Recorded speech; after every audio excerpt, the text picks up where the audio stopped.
Hi there, Kerry here again, and it is late November 2022. I am sitting here on a Sunday afternoon and I'm about to record a video for you, my thoughts all about this book, Nona the Ninth by Tamsyn Muir. Now, Nona the Ninth is the third book in Tamsyn Muir's Locked Tomb sequence. It came out a couple of months back and I have read it on the Kindle app on this iPad.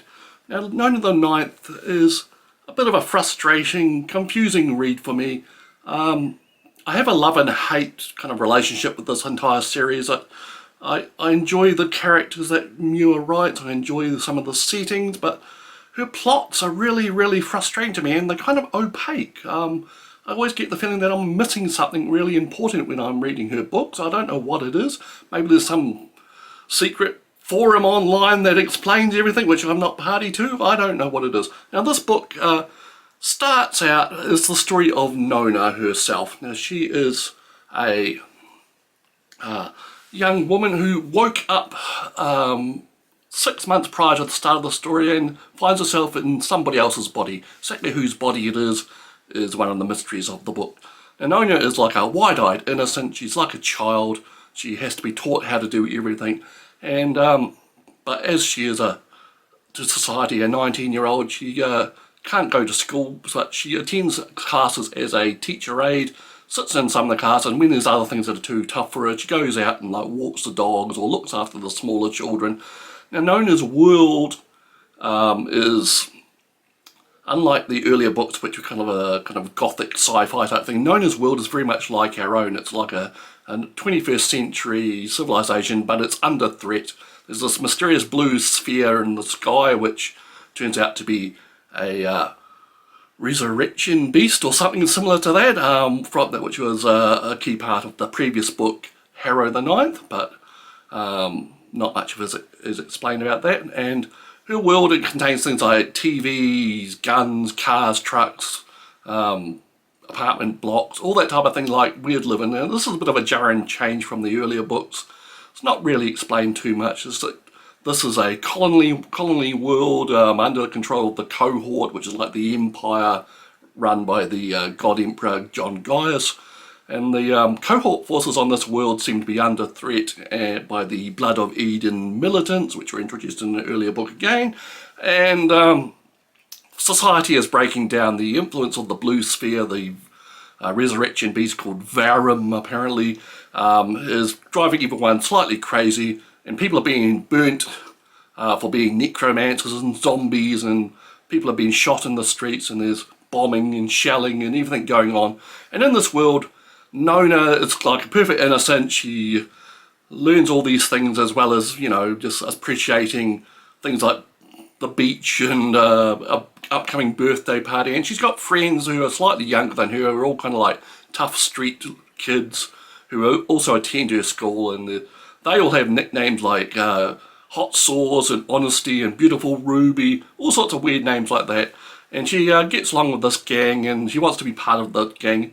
And it is kind of like a joy reading Nona's point of view. It's really interesting to see how she exists in a world which kind of overawes her and isn't really built for innocents like her. And Nona is being looked after by two women, Pyra and Camilla. And Camilla also is sharing her body with the discarnate spirit of Palamedes. Now, all these people are characters from the earlier books, but as it is at least a year since I read the previous one, I really had no idea who they were, really. I mean, the names are familiar, but what they did and their relationships and their antagonisms and what have you were really, you know, had escaped my head. It just, this series of books, there's all these people that just doesn't stick with me. That's why I'm probably recommending that you read the first two books again if you've already read them, or if you're about to pick this one up. Really, you really must read the previous books to get the full effect.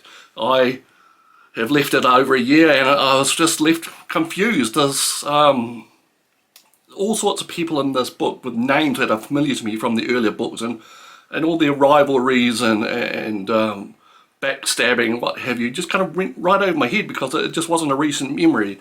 and there's no real recaps or reminders of why people are doing the things they are doing.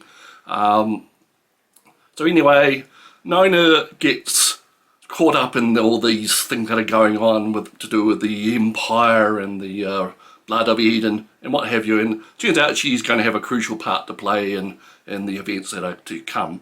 Of course, now the houses, the rivalries, this kind of Middle Ages, Shakespearean fast type thing that's went on in the earlier books, really, I didn't enjoy it then and I still don't enjoy it now. I don't know why the author kind of continues with it when she had like an opportunity with this book to break away from that, but you know, just like I said, she's really good at characters and settings and her prose is great, but all this stupid squabbling between people and who hates who and who wants to backstab who and who wants to take over the world or what have you, it really just is unnecessary. We could have just continued with Nona's story and fitted her in the larger saga somehow, but no, we have all these people with stupid names and titles which are interchangeable, and you know, I really didn't need it, and things became a little too opaque. Around the 100-page mark, you're starting to learn a little bit more of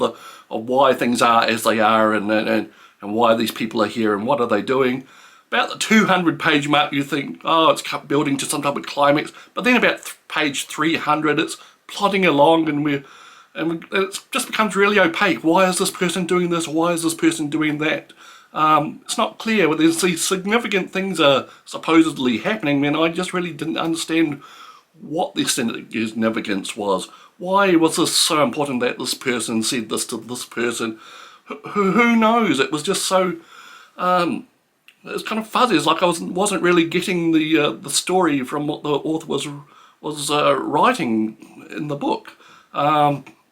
Maybe it's just me, maybe I'm stupid, maybe I just don't get the connections, but having not read the previous works for over a year. I don't know.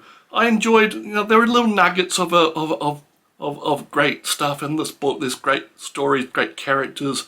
But overall, the plot really wasn't great.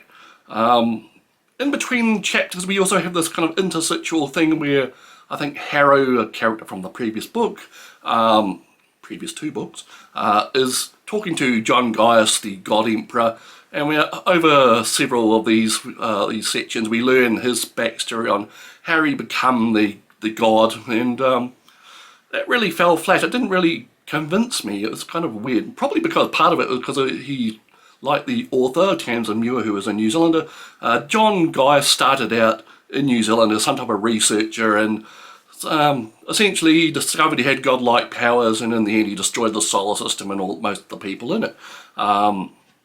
Yeah, so he could have just said that and saved us a lot of time. Speaking of New Zealand things, the author obviously is feeling a little homesick. I think she's a New Zealander who lives in the UK now, and she drops all these little New Zealandisms into the plot. I don't know if they're Easter eggs for New Zealand fans or what have you. A few of them threw me right out of the story. I mean, talking about NCA results and things like that. So that's like a high school testing regime in New Zealand, and I'm not sure that would mean anything to much people. There's all little things like that, so I guess it's a fun Easter egg hunt for New Zealand fans, I guess. Other people will probably be perplexed. Now, in the end, the book did come to a conclusion which really didn't make much sense to me. Somebody died, somebody came back to life, other people merged, other people separated. There is a fourth book coming, Electra the Ninth. Now let's really hope that she makes something more straightforward. There's been two books in a row now that kind of revolve around someone not remembering who or what they are. Maybe we could perhaps have a straightforward story to end the thing. Is it too much a hope? I don't know. So that is Nona the Ninth by Tamsyn Muir. A bit of a curate's egg, a bit of a puzzle box. I was puzzled by half the things that happened in it. You may find it more enjoyable. I don't know why I'm sticking with the series. I just like the concepts. I like some of the characters. She writes them really well. Just the plots let things down. So that is me done for today. I hope you're enjoying yourself, and have a good weekend.